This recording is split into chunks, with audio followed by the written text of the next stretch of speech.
כפי שניתן לראות, לפניכם תנור דו-תאי בנוי תוצרת איטליה ברמת גימור גבוהה מאוד. התנור עשוי מיציקת נרוסטה מוברשת שאינה משאירה טביעות אצבעות. הכפתורים נשלפים החוצה, והשעון האלקטרוני הוא טאצ'ים, הניתן לתכנות, כיבוי והדלקה עתידיים. ההפרדה בין שני התאים היא מוחלטת. אין מעבר של עדים מתא אחד לשני. ניתן לאפות בשני התאים במקביל בטמפרטורה ותוכניות שונות. כמו כן, לתנור יש אישור הלכתי לבישול של בשר וחלב במקביל בתאים. התנור אינו בעל הנפח הגדול ביותר שקיים בשוק. יש לו 9 תוכניות עשייה ובישול הכוללות בין השאר טורבו אקטיבי המעניק לתנור עוצמת עשייה מקסימלית.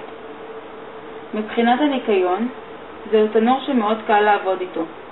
המסילות בצד מתפרקות לניקוי, זכוכית הדלת שלמה על כל המשטח וניתנת לפירוק בקלות. תא העשייה הוא אחיד, ללא תפרים וחריצים. כמו כן, התנור מצופה בחומר סופר אמייל הדוחה שומן.